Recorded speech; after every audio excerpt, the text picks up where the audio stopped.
Zero से start किया और फिर $1 मिलियन तक का आपका एक सफर है। बड़ा बड़े फैसले करने से मिलता है। Exactly. पहले सोच बड़ी होनी चाहिए, फिर मांगना खुदा से है और फिर वो फैसले करने। पेशेंट डॉक्टर तक पहुंच नहीं पा रहा और एआई आपको इस काबिल कर देता है एक डॉक्टर को कि आप 10 मिनट के अंदर 10 पेशेंट की बजाय 100 पेशेंट देख सकते हो। असल मोटिवेशनल स्पीकर किसे होना चाहिए और यूथ को किन को फॉलो करना चाहिए? सोशल मीडिया पे कूदने से पहले, एसईओ करने से पहले आप अपने ऊपर वक्त लगाओ, अपनी नॉलेज बढ़ाओ और जिस भी फील्ड में हो उस फील्ड के अंदर फोकस, अटेंशन टू डिटेल, मुस्तकिल मिजाजी और मेहनत के साथ अपने आप को कमाल बना दो। Artificial intelligence in health care में आपका काम बहुत नुमाया है। पाकिस्तान में इस तरह के एग्जीबिशंस क्यों नहीं होते? अगर एक शख्स फ्रीलांसिंग में मोटिवेट होकर आ रहा है विदाउट एजुकेट हुए तो वो क्लाइंट के साथ झूठ बोलेगा, गलत बयानी करेगा, क्वालिटी का काम नहीं करेगा। बिस्मिल्लाहिर्रहमानिर्रहीम। Welcome back to another JTR podcast. नाज़रीन मोहतरम, आपका मेज़बान मोहम्मद नदीम हाजिर खिदमत है।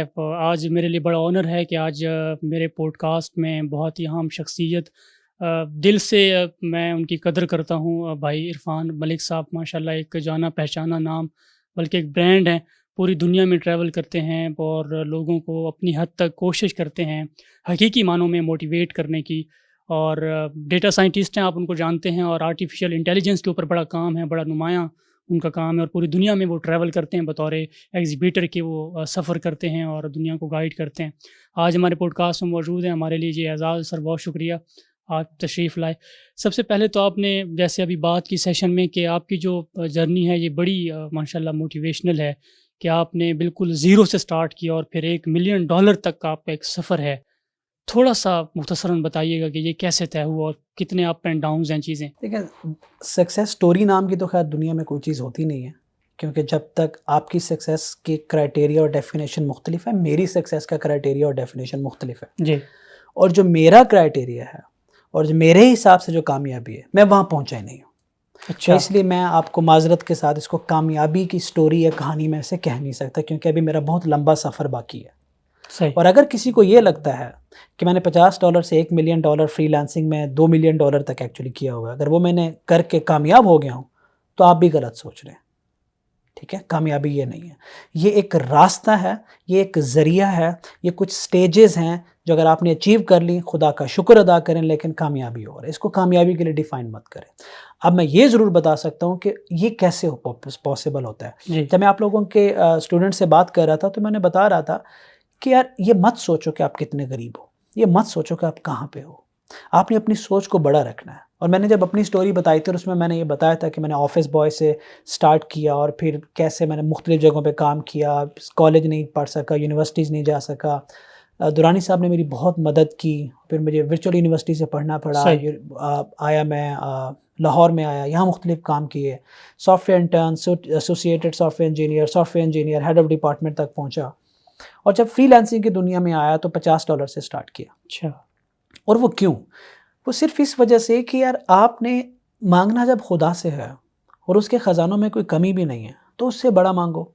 और बड़ा जो है वो बड़ा मांगने से नहीं मिलता, बड़ा सोचने से भी नहीं मिलता, बड़ा बड़े फैसले करने से मिलता है। Exactly. पहले सोच बड़ी होनी चाहिए, फिर मांगना खुदा से है और फिर वो फैसले करने हैं। बिल्कुल।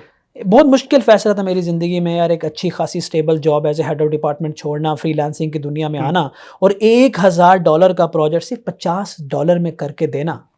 It was difficult decision. सही। खाने के पैसे भी नहीं होते थे, इंटरनेट के पैसे नहीं थे, एक दुकान की थड़ी पे बैठ के मैं कई रातें वहाँ बैठा रहता था ताकि मेरे पास इतने पैसे हैं कि मैं इंटरनेट अफोर्ड कर सकूँ। जी जी। तो ये बच्चों को इसलिए बताया था कि यार इसका ताल्लुक ये नहीं कि आप कितनी यूनिवर्सिटीज़, बड़ी यूनिवर्सिटीज़ से हैं, आपका कोच कितना बड़ा है, इसका ताल्लुक आपके ईमान और आपकी सोच के साथ है, आपके माइंड सेट के साथ है। आप जितना बड़ा सोच सकते हो उतना बड़ा कर सकते हो। वहाँ से स्टार्ट हुआ और जब मैंने फ्रीलांसिंग के पीक पे पहुँचा, मैं पीक तो नहीं कहूँगा, लेकिन क्योंकि मैंने फ्रीलांसिंग से फिर एंटरप्रेन्योरशिप की तरफ चला गया, वो जो टाइम था ना, वहाँ मैंने एक और चीज़ सीखी कि आप अकेले कुछ नहीं हो, you have to develop a team. और टीम डेवलप करने के लिए आपको ये बॉस माइंडसेट ख़त्म करना होता है। सही। वो आपके कंपेनियन है। आप दूसरे का हाथ पकड़ते हो ये सोच के नहीं कि वो आपकी टीम में आके आपको फ़ायदा देगा, आप दूसरे का हाथ पकड़ो ये सोच के कि आप उसको फ़ायदा देने जा रहे हो, उसका फ़ायदा सोचो।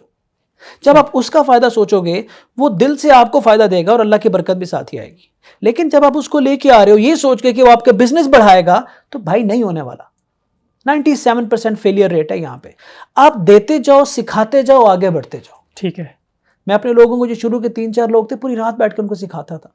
तो शायद अल्लाह ने मुझे बोलना सिखा दिया। ऐसा ही है। वो लोग साथ मिले, उन्होंने मेहनत की, आज भी मेरे साथ हैं।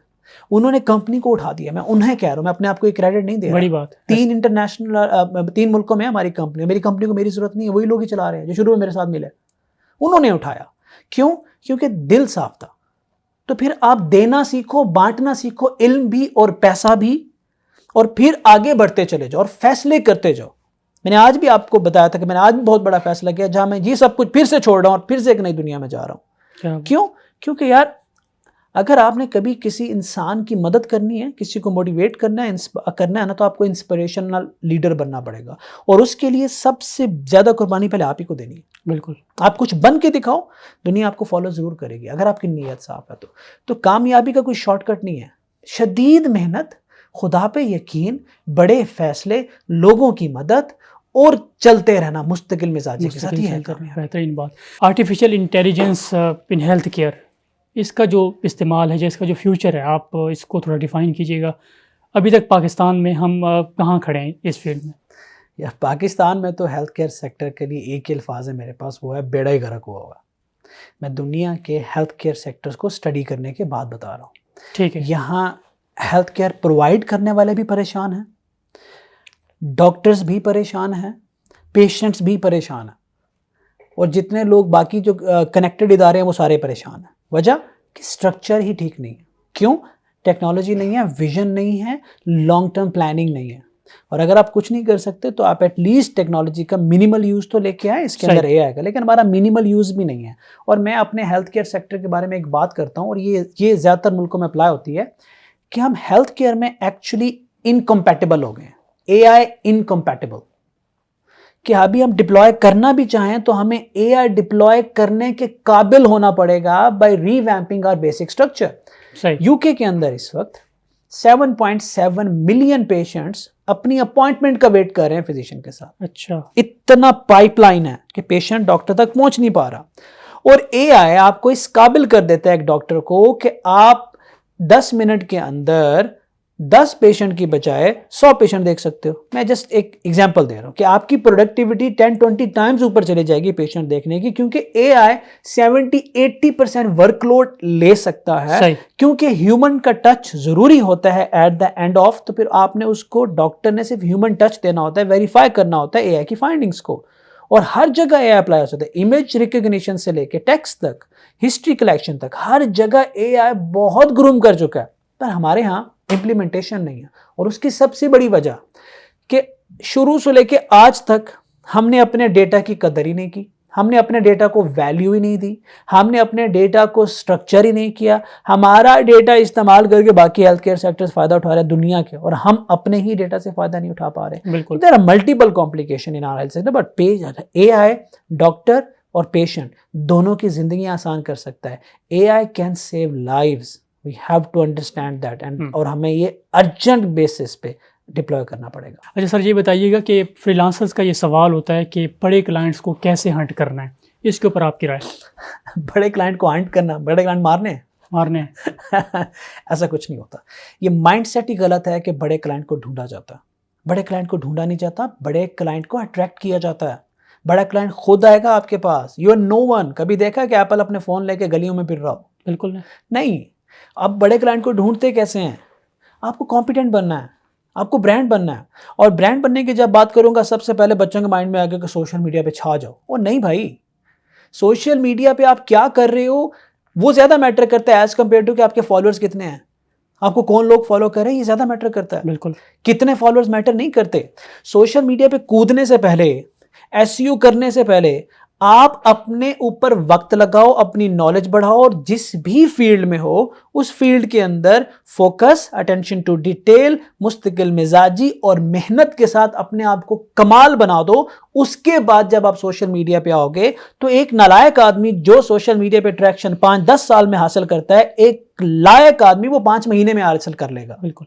तो वो 5 महीने में जब आपको वो रिस्पेक्ट मिलेगी, वो वैल्यू मिलेगी, तो बड़े क्लाइंट आपको देख रहे होते हैं, वो आपके साथ काम करने में ऑनर महसूस करते हैं। एक बात मैं आपको सिखाऊं, अगर आपने $1 मिलियन वाले क्लाइंट सिक्योर करने हैं ना, तो एक बात याद रख लें कि आपको जब आप पहली दफ़ा क्लाइंट के साथ मीटिंग में जाएं तो आपकी पहली मीटिंग नहीं होनी चाहिए। मैंने कुछ अर्सा पहले भी बात कही है, आपकी इमेज क्लाइंट तक पहले पहुंच चुकी है, तो बाद में आप मीटिंग पे जा रहे हैं तो आपके साथ सिर्फ फॉर्मेलिटी आपने करनी है, क्लोज हो चुका है वो क्लाइंट, ट्रस्ट आपने स्टैब्लिश कर लिया, क्रेडिबिलिटी आपने स्टैब्लिश कर ली। ये तब होता है जब आपके पास स्किल होता है। अपने स्किल पे ज़्यादा मेहनत करें और फिर सोशल मीडिया की दुनिया पे आके सेल्फलेसली दिल से लोगों की मदद करना शुरू कर दो, बड़े क्लाइंट आपके पास आना शुरू कर देंगे। ये मैं ऑथेंटिकेटेड 100% गारंटी से तरीका बता रहा हूँ कि लाखों डॉलर के क्लाइंट चल के आएंगे अगर आप नॉलेज ला के दूसरे को देना शुरू कर दें। छोड़ें क्लाइंट को, ढूंढना छोड़ दें, सही खुद ही आएंगे, मैं गारंटी दे रहा हूँ, खुद आएंगे। सही, बेहतरीन। अच्छा, ये आज के जो मोटिवेशन स्पीकर्स हैं इनसे मुतालिक थोड़ा सा बताइएगा कि लोग ख़ास तौर पे यूथ हमारे जो नए नए इस फील्ड में होते हैं वो उनको सुनकर वो जंप लगाते हैं और फिर वो अपना आप भी तबाह करते हैं और पूरा मुआशरा उनसे मुतासर होता है। इस हवाले से बताइए कि असल मोटिवेशनल स्पीकर किसे होना चाहिए और यूथ को किन को फॉलो करना चाहिए? देखिए, मोटिवेशनल स्पीकर्स जो है ना, ये सिर्फ एक बच्चे की ज़िंदगी तबाह नहीं करते, ये मुल्क व कौम और उम्मत मुसलमान को भी बेड़ा गर्क करते हैं। अगर आप किसी को मोटिवेट करके किसी फील्ड में भेजेंगे, उसको एजुकेट किए बगैर, तो वो अपनी ज़िंदगी भी तबाह करेगा, हमारा नाम भी तबाह करेगा। बिल्कुल। अगर एक शख्स फ्रीलांसिंग में मोटिवेट होकर आ रहा है विदाउट एजुकेट हुए, तो वो क्लाइंट के साथ झूठ बोलेगा, गलत बयानी करेगा, क्वालिटी का काम नहीं करेगा, तो वो सिर्फ अपना नुकसान नहीं कर रहा है, वो मेरा भी कर रहा है, वो आपका भी कर रहा है, वो इस मुल्क का भी कर रहा है और एज ए मुस्लिम हमारा कर रहा है। क्योंकि गोरा आपको जमील शकील फ़कीर के नाम से नहीं जानता, गोरा आपको जानता है मुसलमान हो या पाकिस्तानी हो, सिंपल। और आप वहाँ पर जाके गंदगी डालोगे तो उस गंदगी का असर हम सब पे होगा। बिल्कुल। और वो क्यों होता है? क्योंकि मोटिवेशनल स्पीकर्स आपको सिर्फ मोटिवेट करना आता है, एजुकेट करना तो आता ही नहीं है। मैंने आपको एग्जांपल दी थी कि अगर आपको एक मोटिवेशनल स्पीकर स्विमिंग सिखाना शुरू कर दे, उसको खुद ना आती हो, तो आपको भी ले डूबेगा ना। वो आपको किताबें पढ़ा देगा, वीडियोस दिखा देगा स्विमिंग करने के, तैरना के, लेकिन जब तैरना सिखाने के लिए खुद को पानी में उतरना पड़ेगा तो आपका हाथ पकड़ेगा, आपको भी ले डूबेगा। आपको पहाड़ से छलांग लगाने के लिए मोटिवेट तो कर देगा, लेकिन ये नहीं सिखा सकेगा पैराशूट कैसे खोलना है। सही। So basically motivation without education is destruction. और मैं कहता हूं आपका दूसरा हिस्सा कि यूथ को किन लोगों को फॉलो करना चाहिए। मैं नाम नहीं कहूंगा किसी का भी, लेकिन मैं ये जरूर आपको बता सकता हूं कि किसी को फॉलो करने से पहले उसकी जर्नी को समझ लो कि उसने जिंदगी में अचीव क्या किया है, वो आज किस मकाम पे है, और जो बात वो अपने मुंह से निकाल रहा है क्या उसने अपनी जिंदगी में अप्लाई किया है, क्या वो उसके टॉप 10 में है। और अगर वो टॉप 10 में नहीं है जिसको आप फॉलो कर रहे हो, तो आप भी टॉप 10 में नहीं आ सकते, आप नीचे ख्वार होते रहोगे। What ever the field is, क्या वो टॉप क्लास बंदा है अपनी फील्ड का, क्या वो कुछ नाम बना सकता है, या उसके अंदर पोटेंशियल आपको नजर आ रहा है कि वो फ्यूचर में टॉप 10 में चला जाएगा, then follow, otherwise don't do this. हर बंदे की एक्सेस नहीं होती टॉप 10 तक, हर बंदा इलॉन मस्क को अपना मेंटोर नहीं बना सकता, इलॉन मस्क सबको टाइम नहीं देगा। अगर इलॉन मस्क सबको टाइम नहीं दे सकता, then find who can be the future Elon Musk, find him and follow him, you will be there. ठीक है। अच्छा, इसमें स्किल सेट बेहतर करने के वाले से थोड़ा सा राय दीजिएगा कि बहुत से लोग जो है वो, जैसे आपने कहा कि बगैर सीखे ही कूद पड़ते हैं, स्किल सेट को अपनी जॉब्स के साथ, मसरूफियात के साथ कैसे मज़ीद इम्प्रूव किया जा सकता है? देखें, स्किल सेट इम्प्रूव कब होता है? स्किल सेट इम्प्रूव तब होता है जब इंसान ईमानदार होता है। सही। आपको मैं समझाता हूँ कैसे। देखो यार, हम गलती क्या करते हैं, हम किसी भी स्किल सेट में जाते हैं, उसकी अलफ पे पढ़ते हैं और अपने आप को नतीजा सुना देते हैं, वाह वाह शोएब भाई तू बड़ा कमाल है, वाह इरफान मलिक तू बड़ा कमाल हो गया, खत्म। द मोमेंट इरफान मलिक अपने आप को कहेगा मैं कमाल हो गया, इरफान मलिक की सीखने की सलाहियत की बेड़ा गर्क हो जाएगा, खत्म, मैं अब आगे नहीं सीख सकता, मेरा दिमाग वहीं रुक जाएगा। हम अपने आप को मिसकैलकुलेट करते हैं, ओवर एस्टिमेट कर जाते हैं, हम ये देखते ही नहीं है कि हमसे ऊपर वाले लोग कितने कमाल के हैं। तो सबसे पहला सबक ये समझें कि किसी भी फील्ड के अंदर एक्सपर्ट बनना आसान काम नहीं है। अपने आप को एक्सपर्ट डिक्लेयर करना बंद करो, मास्टर्स डिक्लेयर करना बंद कर दो। लिखा होता है social media expert, LinkedIn Avenger, growth hacker, इतने बड़े बड़े अल्फाज जिनको हमने कंपनी से एज एन इंटर्न जॉब नहीं दी होती, वो लिंक्डइन पे जाके लिखते हैं ग्रोथ हैकर। मैं पढ़ के फिर हैरान होता हूँ। Don't overestimate, be humble, down to earth, जमीन के साथ जुड़े रहो और अपना स्किल को डेवलप करो। हर रोज अपने अपने गुजरे हुए कल से बेहतर होना है, बिल्कुल, और उसको गेज करना है अपने से ऊपर बैठे हुए बंदे के साथ, ईमानदारी के साथ। ठीक है, अगर आप एक वेब डेवलपर हो तो अपनी वेबसाइट बना के देखो कि आपकी बेहतर है या किसी और की बेहतर है। अगर बेहतर है किसी और की तो उस वक्त तक मेहनत करते रहो, सही।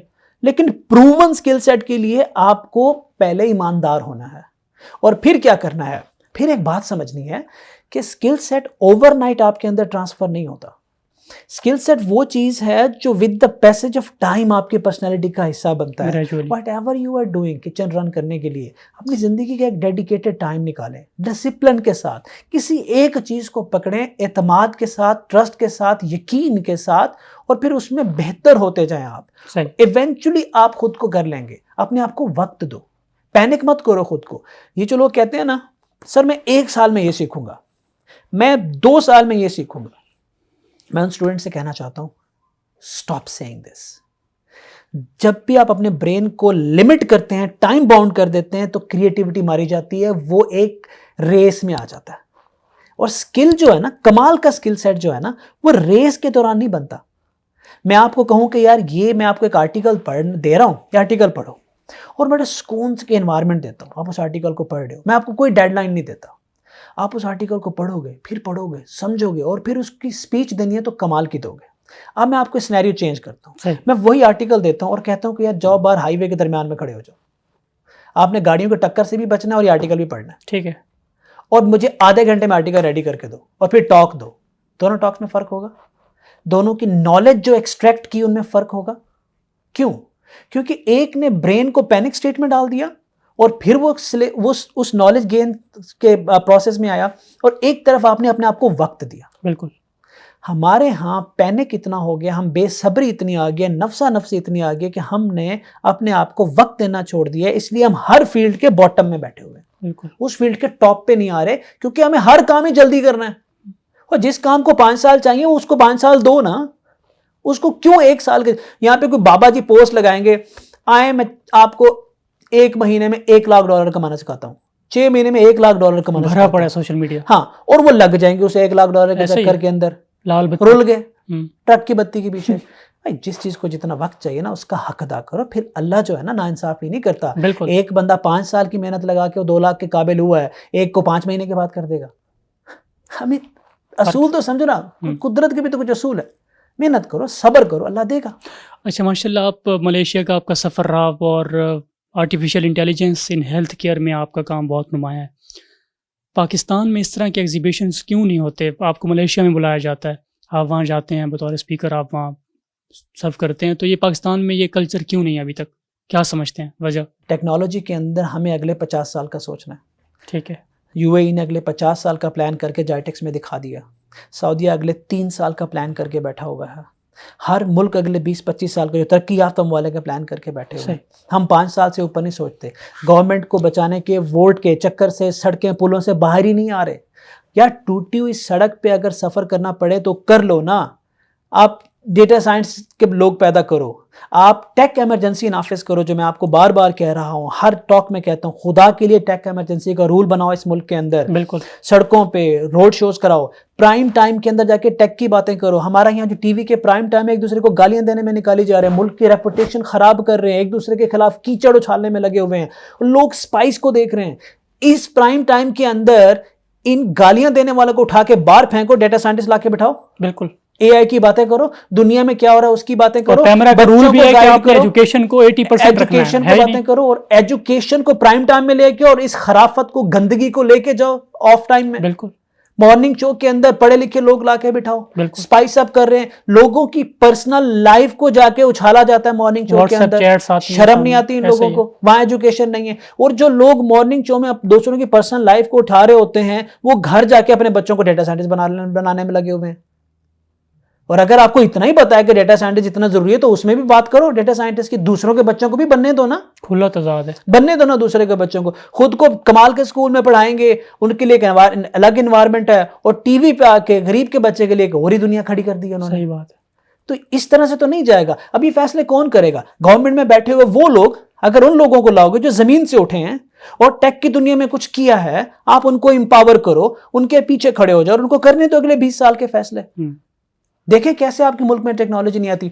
बाहर के स्कॉलर्स को बुलाएं, सक्सेसफुल लोगों को बुलाएं, पाकिस्तान के गांव के अंदर जाके एग्जीबिशंस करवाएं, टॉक शोज करवाएं, रोड शोज करवाएं, अवेयरनेस क्रिएट करें, शौक पैदा करें। बच्चे आज सीखना शुरू करेंगे, 10 साल 20 साल बाद रिजल्ट आएंगे। पर हम ये नहीं करेंगे। 10-20 साल बाद वोट किसे मिलेंगे? मुझे तो नहीं मिलेंगे ना। मैं आज करूंगा, मुझे तो वोट 5 साल बाद चाहिए ना भाई। मैं 10 साल वाला काम करूंगा ही क्यों? हम यहाँ पे जिस दिन अपनी आखरत के लिए सोचना शुरू कर देंगे, ना कि अगले इलेक्शन के लिए, सही। हमारा मुल्क तरक्की कर जाएगा। बेहतरीन।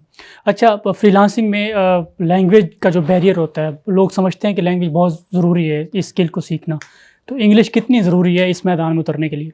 देखो यार, इंग्लिश ज़रूरी है, पर इतनी ज़रूरी नहीं जितना हमने उसको अपने सर पे बिठाया हुआ है। मैं आपको सादा सी बात कर देता हूँ, गोरा आपसे काम कराने आता है, लव लेटर लिखवाने नहीं आता, सही। ठीक है, आपकी ग्रामर चेक करने नहीं आता, उसकी ग्रामर वैसे ही अच्छी है, आप टूटी फूटी अंग्रेजी में कमाल का काम डिलीवर करोगे तो वो हंसते हंसते ले लेगा। ठीक है। सबसे सस्ती तरीन अंग्रेजी मेरी थी जब मैंने इस फील्ड में कदम रखा था, पर मेरा काम बोलता था। जब आपका काम बोलता है ना, तो आपको कम बोलना पड़ता है, तो आप अपने आप को इस काबिल कर दो कि आपका काम बोले, और उसके बाद जब आपका काम बोलना शुरू करता है ना, तो क्लाइंट आपको इज्जत देना शुरू करता है, आपके साथ बोलना शुरू करता है, तो फिर आपको बोलना आ जाता है। उसके साथ बोल बोल के इज्जत के साथ आपको एतमाद में कॉन्फिडेंस देता है, एतमाद देता है, आपको आ जाता है। जैक मा जो कि अलीबाबा का सीईओ है, कमाल का आदमी है, उसकी अंग्रेजी थी नहीं, उसको अंग्रेजी नहीं आती थी, वो ड्रॉप आउट है, लेकिन आज भी वो जब बोलता है तो उसको प्रॉपर अंग्रेजी नहीं आती, लेकिन लोग उसकी अंग्रेजी नहीं सुनते, वो क्या बोल रहा है वो सुनते हैं ऐसे ही। वो लोग उसके फिक्रों को जोड़ के उसके ग्रामर पे हंसते नहीं है, बिल्कुल अदब से सुनते हैं उसको, व्हाट ही इज सेइंग। और हम क्या करते हैं, वो जो सारा वक्त स्किल सेट पे लगाने का होता है, हम शर्मिंदगी से बचने के लिए अंग्रेजी पे लगाते लगाते कब्र में चले जाते हैं। वो अंग्रेजी ने ठीक नहीं होना होता, हम दुनिया से गुजर जाते हैं। और भाई स्किल सेट बना लो, अंग्रेजी खुद ही ठीक हो जाएगी। ठीक है। अच्छा, आखिरी सवाल से पहले कोई चीज़ अगर आप अपने तौर पे बताना चाहते हैं यूथ को जो इस फील्ड से जुड़े हुए हैं या आगे इसको बतौर पैशन लेके चलना चाहते हैं? देखिए, बतौर पैशन प्रॉब्लम तो यही है ना कि लोगों का ये पैशन नहीं है। क्यों? लोगों को पता नहीं है इसकी वैल्यू कितना है। तो मैं तो ये गुजारिश करना चाह रहा हूँ कि इस फील्ड को पैशन बना लो, यू कैन डू इट। और जब इस फील्ड को पैशन बना लो तो फिर खुदा के लिए जल्दी मत करो। जब आप इंटरनेशनल मार्केट में जाते हो तो आप इस मुल्क को, कौम को रिप्रेजेंट कर रहे होते हो। सब्र के साथ 4 चीज़ें, focus, attention to detail, consistency और मेहनत, ये करते जाओ, आने वाला हर दिन बेहतर बनाते जाओ गुजरे हुए दिनों से। और एक बात हमेशा जहन में रखना, कामयाबी खुदा से आनी है, और खुदा कामयाबी उस शख्स को देता है जिसकी नीयत साफ़ होती है, जिसकी मेहनत कमाल होती है, जिसके इरादे पुख्ता होते हैं। बहुत सादा सी बात है। और अगर ये चीज़ें मैं एज ए मोटिवेशनल स्पीकर बोल रहा हूँ तो go and study my life, कि मैं कहाँ से उठ के कहाँ तक पहुँचा हूँ। और मैंने सिर्फ मुड़ के देखा तो यही देखा कि यार सीखते जाओ, बांटते जाओ और आगे बढ़ते जाओ, और आपको कोई भी दुनिया में आपकी रुकावट नहीं आएगी। जैसे ही आपके अंदर मैं आई, आपके अंदर तकब्बुर आया, आपके अंदर ईगो आई, आप ऐसा रुकोगे कि मरते दम तक आपको ये समझ ही नहीं आएगी कि हुआ क्या था। लोगों को ये समझ नहीं आती। सही बात। क्या आप एक खुश फहमी में दुनिया से चले जाएंगे। This is very simple. Life and success is actually very simple. हमने उसको कॉम्प्लिकेट किया हुआ है। लोग कहते हैं मेहनत करते हैं, 8 घंटे लगाते हैं, लेकिन फिर भी कामयाबी हासिल नहीं होती। तो मेहनत ज़रूरी है या इसके लिए कुछ और करना पड़ेगा? देखो यार, मैंने अभी जैसे बोला कि मेहनत चौथे नंबर पे आती है। ये गलत फहमी है। मेरे पास लोग आते हैं, मैं उनसे पूछता हूँ कि यार मैं आपको अपनी कंपनी में क्यों आने दूँ, तो वो कहते हैं मैं बहुत मेहनती हूँ, रात दिन मेहनत करूँगा सर जी, मैं सोऊंगा भी नहीं, घर भी नहीं जाऊँगा, फर्श पे सोऊंगा। मेहनत करने से यार सब नहीं होता। अगर आप एक काम कर रहे हो और उसको उसी तरीके से 10 गुना ज़्यादा मिकदार में करना शुरू हो गए हो, 8 घंटे के बजाय 16 घंटे में कर रहे हो, लेकिन उसका तरीका नहीं बदल रहे, तो आप मेहनत तो कर रहे हो लेकिन जा कहाँ रहे हो? कहीं नहीं। मेहनत शायद आपका सर्वाइवल का जरिया बन जाएगी, लेकिन आपकी ग्रोथ का जरिया खाली मेहनत नहीं बनती। आपने क्या करना है? फोकस करना है। फोकस किसे कहते हैं? कि जो आप करने जा रहे हैं आपका ध्यान किसी और की तरफ मत जाए, किसी और चीज की तरफ ना जाए। आपका ध्यान उस चीज पे होना चाहिए और मुसलसल होना चाहिए। दूसरा रूल कंसिस्टेंसी, कि आपने एक चीज पे ध्यान रखा और कंसिस्टेंटली रखा। और फिर तीसरा रूल अटेंशन टू डिटेल, मतलब उसके अंदर जाके देखा कि मैं नया क्या कर सकता हूं, मैं इस फील्ड के उस बंदे से बेहतर कैसे कर सकता हूं। और जब यही काम आप हर रोज करते हैं, मेहनत के साथ करते हैं, तो फिर आप बेहतर होते जाते हैं। और लेट मी डिफाइन द मेहनत। मेहनत की डेफिनेशन खुदा के लिए बच्चों को समझनी चाहिए। बिल्कुल। 10 घंटे काम करने वाला, 20 घंटे काम करने वाला, 16 घंटे काम करने वाला मेहनती नहीं होता। माजरत के साथ हाथ जोड़ के उसको मेहनती नहीं कहते। मेहनती पता किसे कहते हैं?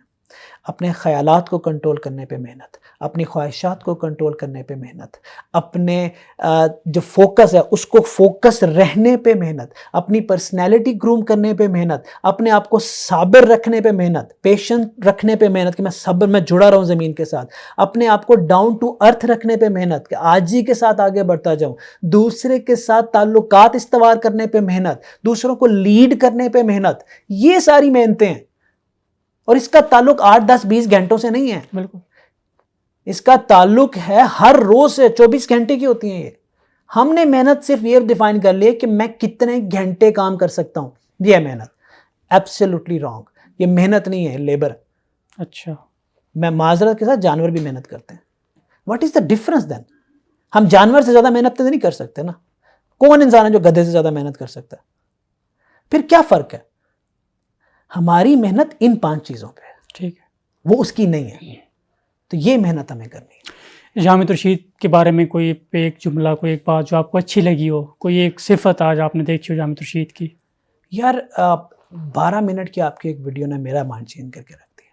I am considering my self कि मैं खुशकिस्मत हूँ, आई एम ब्लेस्ड कि मुझे अल्लाह ने मौका दिया यहाँ आने का, और मेरा एक कनेक्शन दीन के साथ, उल्मा के साथ और मजबूत हुआ।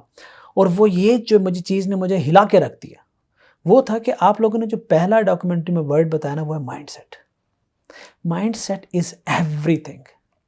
आप आज दुनिया में लोगों का माइंड सेट बदल दो, आप दुनिया में चले जाओगे लेकिन उसका इम्पैक्ट आता रहेगा। बिल्कुल। लोगों का सोच का नज़रिया बदल दो। मैं आज जब आप लोगों बच्चों से बात कर रहा था, मैं पैंट शर्ट में आके एक डिफरेंट कंट्री के गेटअप में आके आप लोगों के सामने खड़ा होकर वो सुन रहे थे, वो प्यार मोहब्बत में देख रहा था। वो जो गैप आप ख़त्म कर रहे हो, वो जो यूनिफॉर्म का गैप आप ख़त्म कर रहे हो, वो जो टेक और इस्लाम और साइंस का गैप आप ख़त्म कर रहे हो, ये इतना बड़ा काम है कि शायद आपकी मेरी ज़िंदगी के बाद इसके रिज़ल्ट आएंगे, पर इसके इनेविटेबल रिज़ल्ट होंगे और बहुत बड़े अरसे तक रिज़ल्ट देंगे। मैं बहुत impress it's not word, but मुझे ना यहाँ लगा है, और मुझे लगा कि यार मेरा ये फ़र्ज़ है, और मैं सबसे रिक्वेस्ट करता हूँ कि अगर अल्लाह ने किसी को इल्म दिया है साइंस का, किसी भी फील्ड के अंदर, पैसे से ज़्यादा अपना वक्त निकालें और दीनी मदारिस के बच्चों तक पहुँचें, खुद पहुँचें, जाएं और बांटें, दिल से बांटें। जब आप ये करना शुरू करोगे तो हम एज ए उम्मत मुसलमान ऊपर उठेंगे, हमारा दीन ऊपर उठेगा, और ये हम दोनों को करना पड़ेगा। और जो आपने बाउंड्री ख़त्म किया है और माइंडसेट पे काम कर रहे हो, मैं इसकी जितनी भी तारीफ़ को मेरा नहीं ख्याल में कर सकता हूँ। बहुत शुक्रिया नाज़रीन मोहतरम, आज का हमारा पॉडकास्ट अपने ख़त्म को पहुँचा। होपफुली आपको अच्छा लगा होगा। बहुत डिटेल बात हुई है टेक्नोलॉजी के मौजू पर, और इरफान भाई ने माशाल्लाह बड़ी खूबसूरती के साथ और बड़ी मुदल्लल गुफ्तगू की है। जो सवालात थे उनको काउंटर किया है, बड़ा ज़बरदस्त जवाब भी दिया है। इंशाल्लाह दोबारा खिदमत में हाज़िर होंगे किसी नए पॉडकास्ट, नए मेहमान के साथ। इजाज़त दीजिएगा। अल्लाह हाफ़िज़।